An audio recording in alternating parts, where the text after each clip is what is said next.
studio as well. We'd like to say welcome. And we have a sad news, sad, and but at the same time, we want to talk about the legacy of Philip N. Wesseh. Now, starting with each of you or any one of you, what will you say from your memory that you know about Philip Wesseh that is so unique to the profession of journalism? First of all, my deepest sympathy to the family members of Brother Philip Wesseh. Wesseh and I go a very long way. Always refer to me as Big Brother. Never call me Isaac or Bantu one of these days, but always Big Brother. We were saddened to have heard about his homegoing. However, the Lord says he gave a life and take a life away. And blessed be the name of the Lord.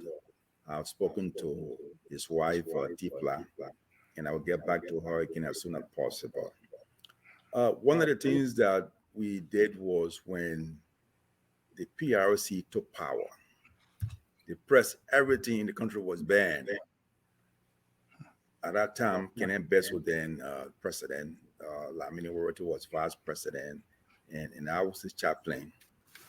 And we decided to take a stand to go and prevail on the PRC, lift the ban off the PUR. It was risky, risky. We had a few men that went with us to the mansion. Can you imagine? Philip was in a team. I was in a team too. And we went to the PRC. Very risky, but the Lord took us through and He listened to us. And in no time, they gave us the opportunity to start carrying on our reporting, but it was still risky. As we traveled along in the PUL, Philip took PUL very serious indeed. He took it very serious, which I admire him for. I mean, there were some folks who were just around not being serious. But then in all the meetings and what have you, and when we got to come to the NDPL, when those of them were elected and leadership of the country, Philip and a few others were still standing by us, working along with us to still speak out for those who could not speak for themselves and to still inform the people and impact them with information. There were a few who took a stand to do so, but there were some of those who did not do so. They decided to set out to the government, but we didn't set out to the government. We stood against them. And little did I know that they're going to put me in jail after the 85 episode when they had me in prison for nearly 90 days. Philip then were outside still advocating for my release from prison. There was no charge on me, but still I went to jail for 90 days. But the brothers, man, they stood firm to support me while I was behind bars.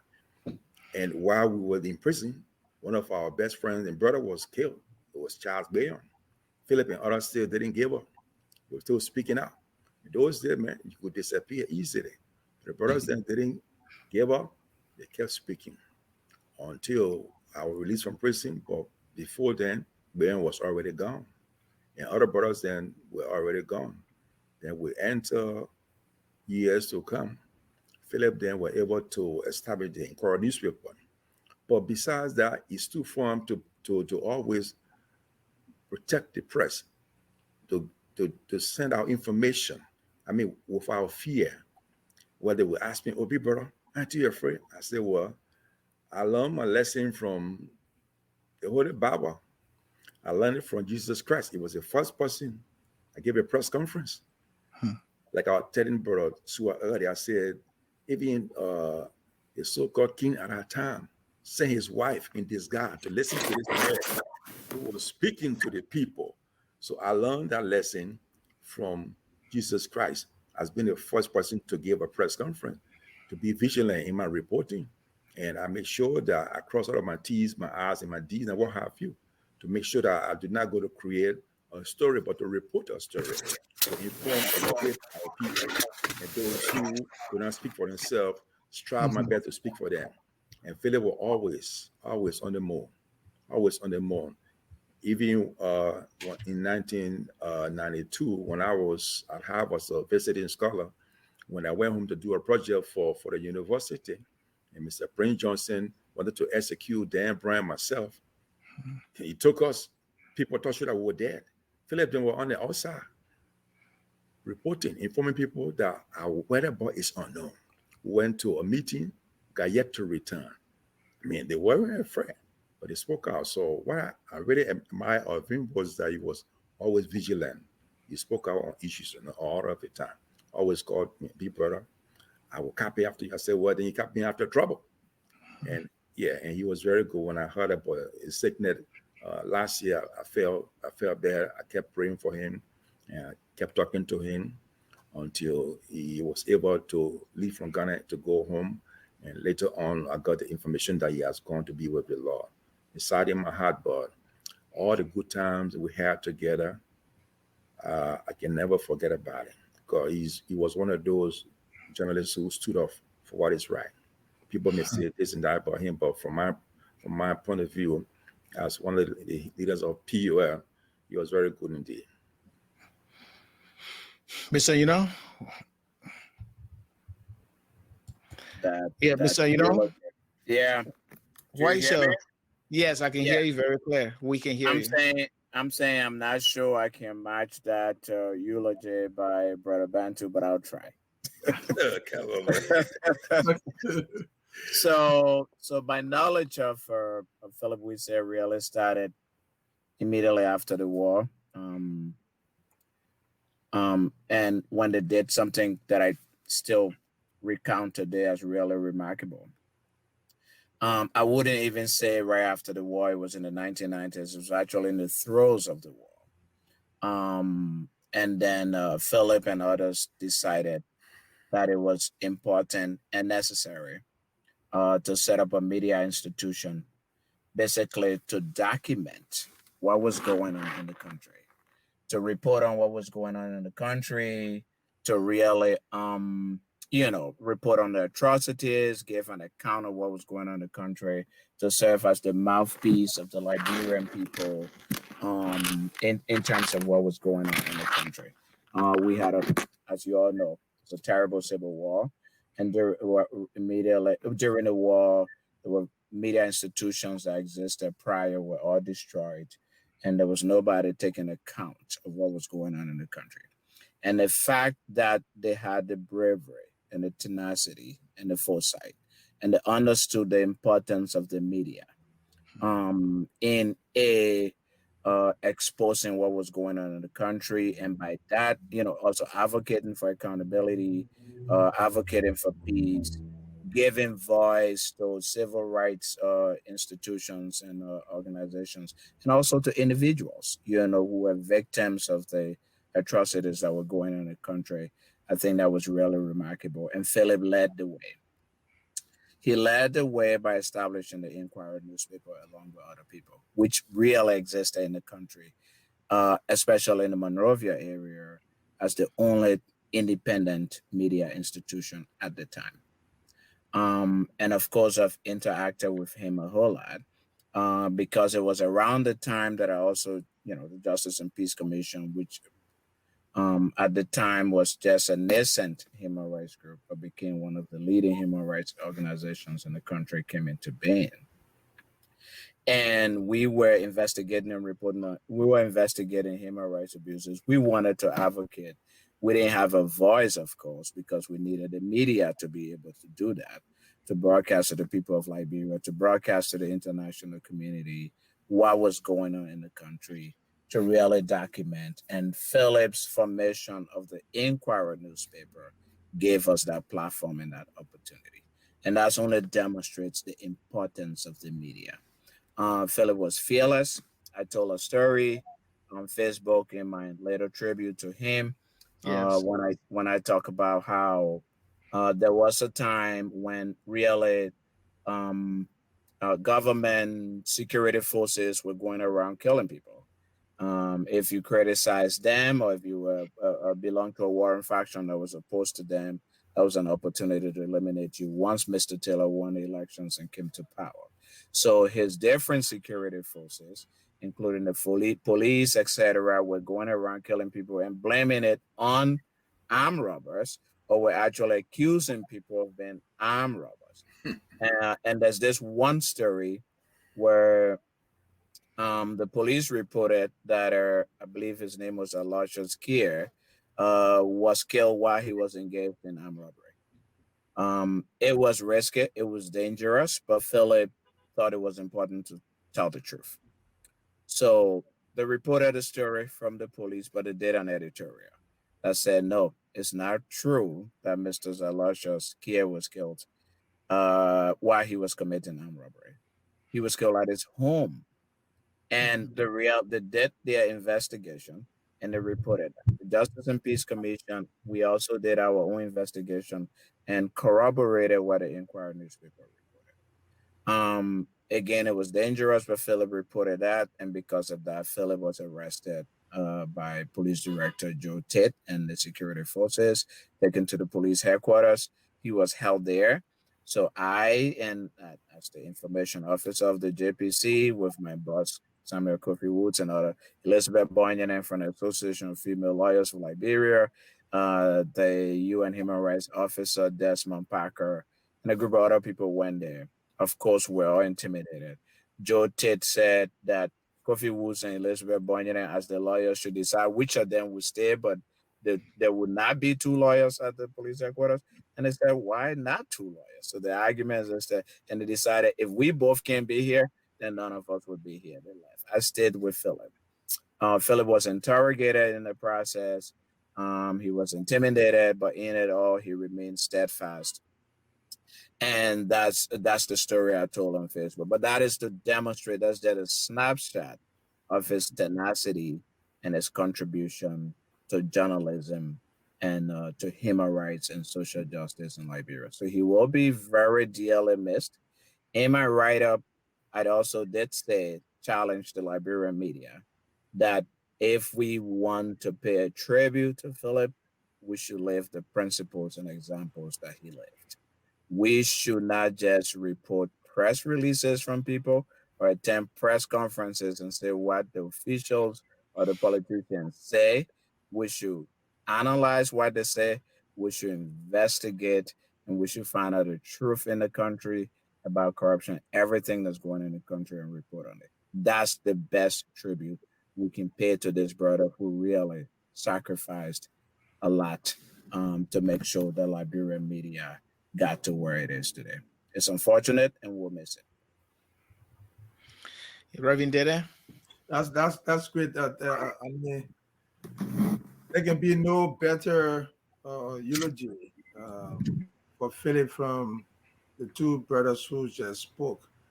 For anyone who knew Philip would know that he stood for what he believed in. He did not waver when it came to professional standards and ethics. I recall there was an issue we had at President. I don't know, Bantu, Brother Bantu was not there then. Maybe Alfonso can relate to this. We had a situation where journalists were covering the expired chicken, and according to the police, the journalists themselves took the expired chicken, and so how can you be covering expired chicken and you taking the expired chicken and taking it home? And so it was an interesting thing, and we ended up in court.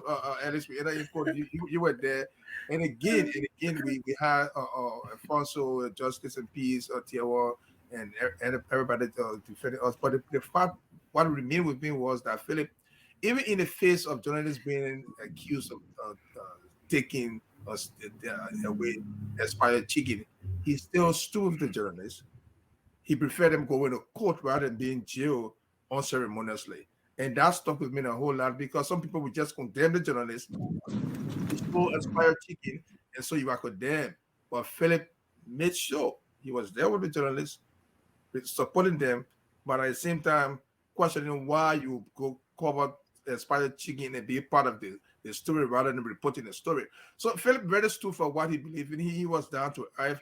I remember when I came in the press, I contested for the Secretary General position, but Philip was not on my side. He was with Nagwest Law.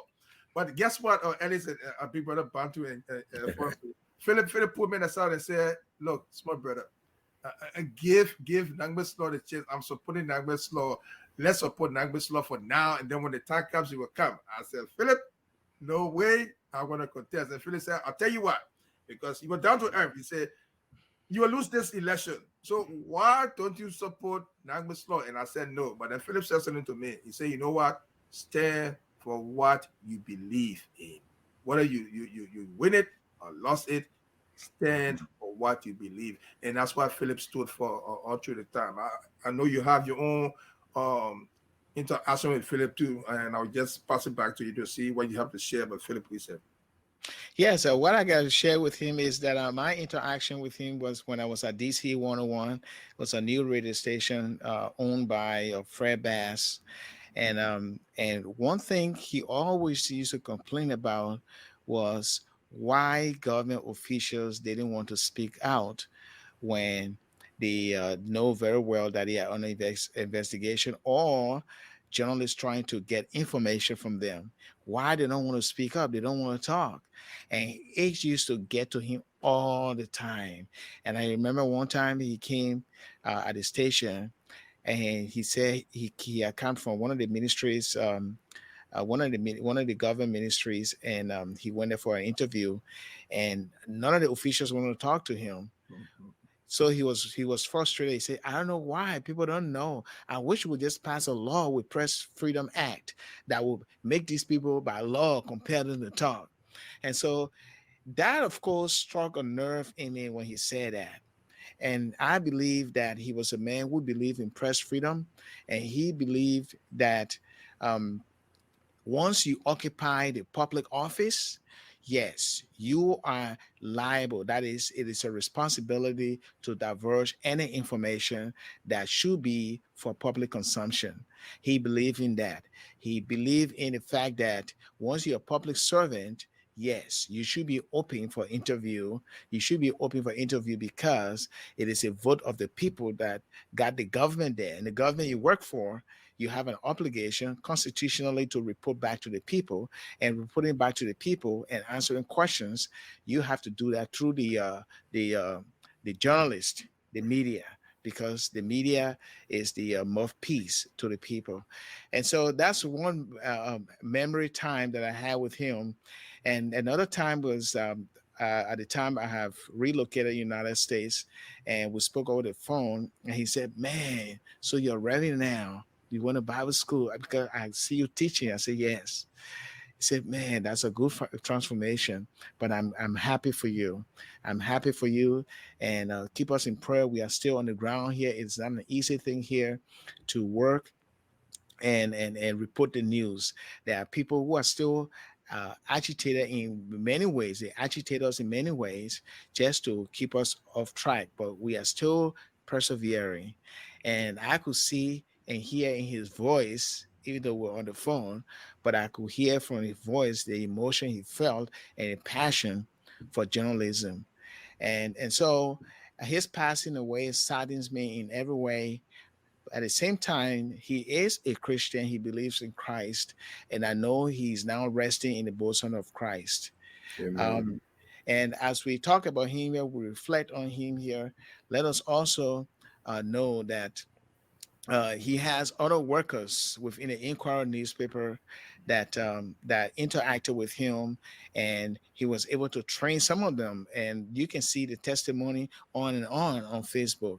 And just an example here, he is also impact. His death is also impacting the current Minister of Information, Lecture Hureni, who posted his picture way back. And here is Lecture Hureni with his bottle of stout. I believe this is what is his name? This guy, the photojournalist, Glenn Gregory Stem, right? Oh, that's Represent. regular step right there. Okay, I couldn't make Yes. him up. And Yeah. this is Philip in the blue. And I don't know this person here. I don't remember the person in the white t-shirt, but this is Jackson Seaton and Jay West is right Yeah. here. Yeah, so this is a memorable picture. Ledger who posted, and he also said this too. He said, "We are saddened by your passing, PNW." That is Philip N. Wesseh, aka the Gina. May our Creator grant your gentle soul eternal rest. When I read this, tears fell from my eyes, because this is how you remember a friend who had an impact. And I believe um, um, the minister has a whole lot. Hopefully, he can come on the program to talk more about Philip.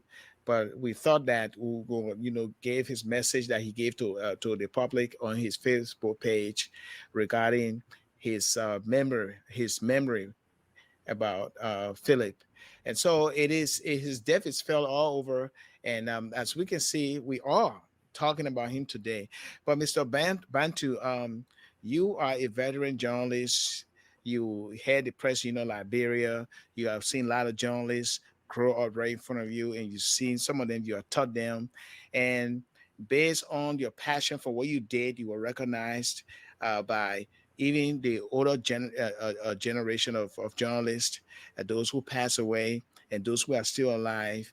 Now, if you look at Philip as a whole, you look at his family life, you look at his work ethic and everything, what stands out so much to you that you believe that other journalists should emulate, whether young or those who are even in school wanting to be journalists? Well, first of all, he took his work very serious.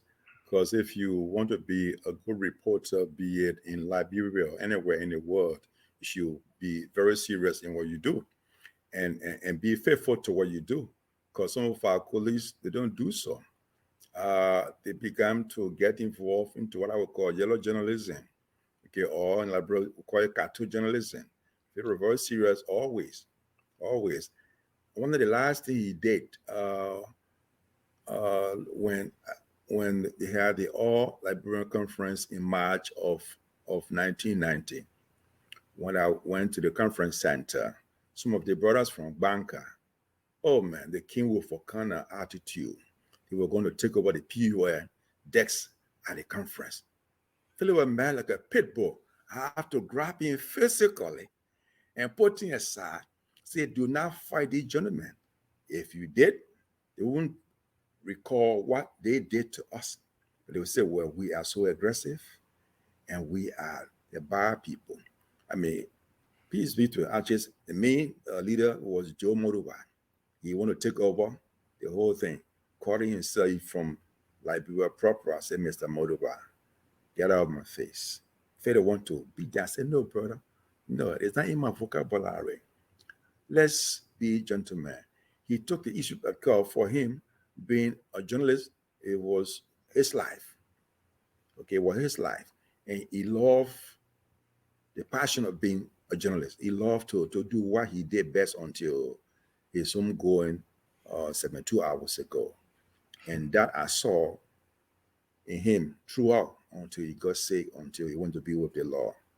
Okay, and he will always check on me all the time because they were always concerned about me being arrested all the time, So they will ask me, oh, how do you do it? I say, well, first of all, I'm a Christian. I don't know when God may kill me secretly, but the Lord has always been guiding me. And each time we get together, we always discuss about information sharing all of the time. God, he will always be honest with what he do. And he do it to the best of his ability. So in order to be a real good reporter, be it in Liberia or Africa or America, you should stand for what you believe in. You do it to the best of your ability for people to say, oh, yeah, goals, a very good, respected journalist. Not people to talk bad about you. Even at one point, it came to a conference in DC. He came looking for me. We'll be brother, my man, today. I'm there. We'll take all your money for you because we miss you big time. I mean, it was so loving, and so open. And unfortunately for me, my grandma's a crew. If it is a crew, so you will see that I miss uncle, So, I mean, I love him for that. Yeah, he took the business very serious, up to the death. Even when he was sick in Ghana, at the time when he went for treatment in Ghana, I called him a couple of times, so we talk on the phone, I said, my man, you say, you want to talk about press? You get better before you go into to talk about reporting, Yeah, so the high he was. Wow. Just to follow up on that explanation, I'm thinking, and maybe you can help us solve this puzzle. Who do you think can fill the shoes that Philip has left behind? A Liberian journalist. Well, I cannot give you any response because the last time I was on was 2008. So I can't give you any answer. But the Lord will provide. I can say that the Lord will provide. I mean, it is us now. We should write about his lifestyle, write about what he did. it should be documented, so some young people can read it, can read what he did up to his death. All we can do, we should write about it, and maybe while lecturing sometime in some of our conferences or at some of our conferences or some forum in Liberia, can begin to talk about that. Because my grandpa told me, he said, well, a man who does not understand history, he's going to be a lost person. Okay, because he left behind a very good, footprints. Okay, nobody can fill a footprint, but we can study or we can learn, from what he did. Okay, it could be documented. I mean, how I will put it. That's true. And if you're just joining us, this is the Gracious Hope podcast here, live stream. And we are here every Saturday at 3 p.m. Central Time, 4 p.m. That is 4 p.m. Eastern Time. And in Liberia, it is 8 p.m. GMT. And we've been talking with a veteran journalist, Mr. Isaac Bantu, and also human rights advocate, Mr. Alfonso with our co-host Reverend Suarez Dede. And we've been talking about the legacy of interning Philip N. Wesseh, who passed away on Wednesday, September the 14th at the JFK Memorial Hospital in Monrovia, Liberia. We are reflecting on his legacy soberly because we know that he has impacted many people in his reporting and some of the unique roles that he played all through the entire years when he was a journalist. And also he's known for managing the Inquirer newspaper as a managing editor. Now, Mr.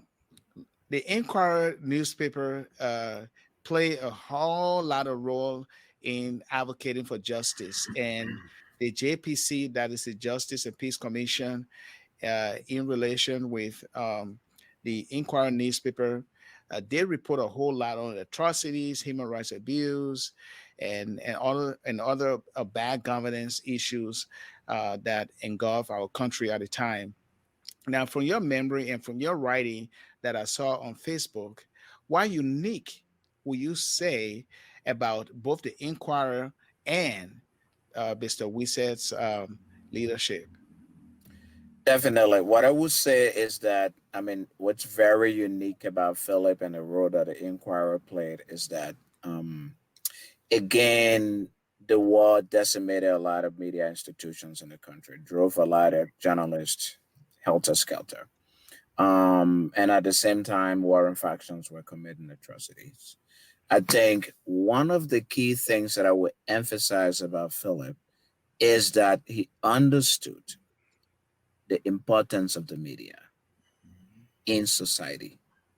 And that understanding of the importance of the media in society led him and others to start the Inquirer newspaper in the midst of war, when people were being killed, when it was really dangerous to do so, to report on, the goings and comings of warring factions and their fighters, to report on the atrocities that were being committed in the country, to report on the conditions that existed in the country.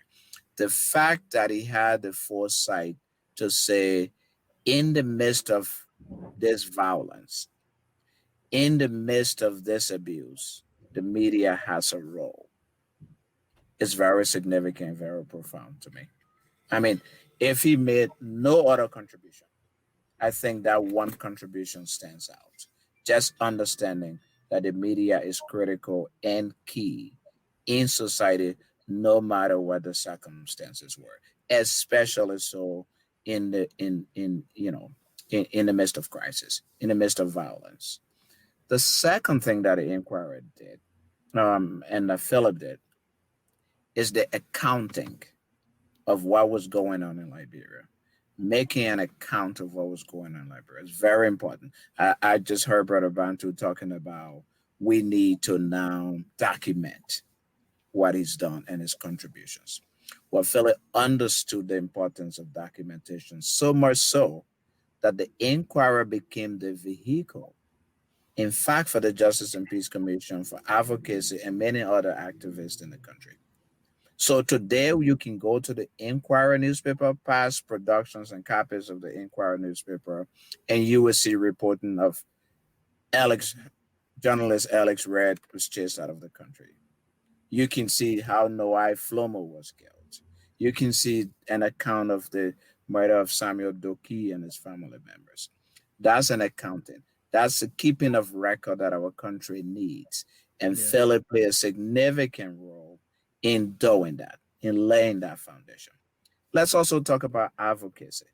Um, so Philip and the Inquirer didn't just report what was going on, they advocated what was right. And on Facebook, as you mentioned, Brother Red, he the when the government said this is what happened, Philip and the Inquirer were prepared to say, is that what actually happened? So they went beyond what they were told actually happened and investigated. And if whenever they found out that what the government or whoever newsmaker claimed wasn't true, they reported the truth. Hmm. To the extent that, no matter that, I mean, they understood the risk, but they felt that telling the truth was more important. And that is the story I told on Facebook that we talked about earlier. With when really government security forces were going around and murdering people and lying and said this person was, he got killed because he was an armed robber, or an armed robber went to his house and killed him. Philip and the Inquirer thought the narrative was not true and they needed to tell the truth. They told the truth in an editorial. And you know what an editorial is? Well, yeah, a journalist. An editorial is not just telling an account from somebody. An editorial is the paper and the publisher and the managing director really taking responsibility and saying, no, we own this. This is what happened. This is the truth. Come to us, we take responsibility. And I thought that was profound. The Inquirer and Philip believed in telling the truth, in investigating and establishing what the facts were and reporting them. So if we're talking about Philip Wesseh's legacy today, by all means, we should document all of his contributions. But I think one of the most profound things, in addition to documenting his contributions, is challenging ourselves, challenging our colleagues in the media, challenging everybody in civil society in Liberia to really pursue the truth, to really advocate, to go as journalists, to go beyond giving an account of what newsmakers tell us and say, okay, this guy said they raised $500,000 and $500 million, and that's the budget, and that's what they're doing. Is that true? The budget that was made to go that said this we're going to build a road here and it's $5 million. Is that what was actually spent on it? We have a responsibility, and that's why we are the fourth estate. That's what we call the fourth estate. With the fourth estate, because we are there's the executive, there's the judiciary, there's the legislature, represents different people, but there is the fourth estate, which is the press, that really is the voice and the advocate of the people. And we have to play that role as Philip's legacy. As Philip's legacy. Basically, that's mine. I mean, we did, as you know, Alex, and as you know, Brother Dede, you all were in Liberia during the struggle. Journalists were grabbed and harassed and threatened and beaten, and media houses were closed on a daily basis.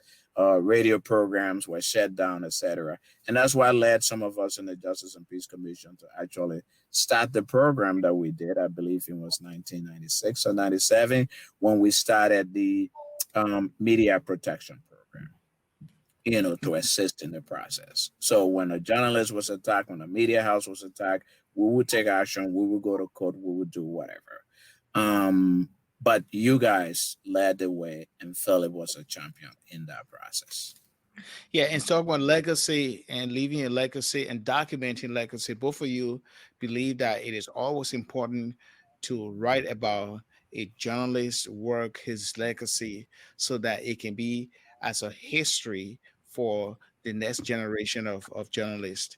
And that is very important. So it sounds like a proposal, maybe to the press union or to AJA or any of the media institutions, to begin doing so, because we have seen our journalists, most of them in the past, from Charles Brown to Clon Haney and a whole lot of lists, they pass away, and we don't have a definitive record keeping Mm-hmm. to chronicle that entire work or legacy, so that when people, who are determined, or others who are determined to become journalists, can read from these people footsteps to empower or inspire them in their own pursuit of journalism.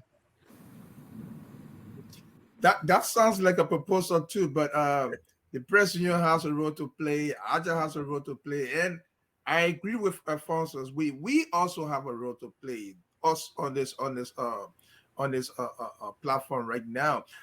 Alphonsus just took my mind back to something before the Inquirer. Philip did not only believe in the importance of the media, but the importance of the independent media. And it's important to really stress that, because before the Inquirer, there was the Torchlight newspaper, and Torchlight newspaper was established by Prince Prince Wyatt Johnson, and most independent journalists did not feel that Torchlight represented that presence of independent media. That's how the Inquirer came to the picture, even though Rufus Mama Dapo was the chief editor of the Torchlight newspaper, which Philip also worked with for a short time. But Philip Gabriel Williams, we can leave him out of this discussion. Philip Gabriel Williams and others decided to establish the Inquirer newspaper. That was where that one. I came in April, June, around that time, was established, but the I died and left, but the Inquirer continued, because Philip knew that the independent media had to sustain itself by being credible, by being standard and ethical. And that's what Philip stood for. And for us who are alive today, can always reflect on that. I will keep another story for the next time, because we're going to keep this thing going. When Charles Taylor closed down media institutions, the Fonso can relate to that. On March 15, I was president then, closed the Star Radio down because, according to him, they were being supported by the international community, and the Cali radio station was all shut down, and the president had to get involved. Like Alfonso said, there was a risky time, but Philip knew how to navigate the whole media landscape, and that was something that he just did it so perfectly. All right, but the short of the long is, Philip is now gone, and I asked a big brother, I said, who he feels could fill Philip's shoes. So Alfonso, I want to put that question to you too. You know the media landscape then, and I'm sure you're following it now. Who do you think have filled the shoes that Philip has left? So I don't want to name an individual. I think it's a collective effort. So even if we said, oh, Brother Swat Dede is that one person who can fill the landscape, that's not sufficient. That is not sufficient, especially given the circumstances that we have in our country today. And even if we had the greatest democracy in the world, one journalist cannot do it all. So I think this has to be a collective effort. This has to be something that's drilled into the consciousness, into the practice and belief of people who call themselves, those of us who call ourselves journalists. We have to carry on. We all have to do it collectively. So if one media institution or one journalist was doing well and the rest of them weren't doing well, we're not making progress. So again, we talk about the role of the President of Liberia. We talk about the role of AJA. And for us, when I worked for the Justice and Peace Commission, that's the role we saw for ourselves as well. That we couldn't leave the media to carry the water all by itself. Hence, that led us to establish the Media Support Project. You have to support these, the media. It has to be a collective effort. So what role can AJA play? What role can the president of Liberia play in really making sure that Liberian media plays its role as the fourth estate in the country, as the organization that's not beholden to politics or political power, but that really is the actual representation of the voices of the Liberian people. And we just have to challenge ourselves. We just have to also challenge each other. A year ago, around the AJA convention in Trenton, I wrote a paper. Alex texted me and said, "Oh, can you come? Why aren't you here? You could discuss the paper here." Unfortunately, again, I was busy working. But one of the things I proposed that I'll use this opportunity to propose today is that for us to sustain the independent media, for us to make sure that media people, journalists actually perform by the ethics of the profession, we need to set standards. We also need to provide support to the media institutions and individual journalists. So what I proposed at the time, and I'll still continue to echo today, is turning the president of Liberia into an actual union of workers, not just an association. As the president is today, it's difficult for the president to influence standards. It's difficult for the president to protect his members because the president is an association of media owners, of media editors, and of practicing journalists. So it's difficult for us to get the media owners who are members of the president to push them to pay practicing journalists well. So when journalists are not paid well, when they don't have any protections, when they don't have health insurance, when they don't have any life insurance, death coverage for their family members, guess what? Standards drop. They have to find those other things through other means, through other ways. But if you have an actual union that's fighting the owners to say we're going to negotiate a collective bargaining agreement with you, and this is the standard we set for all journalists to get paid, and these are the standards they live by because they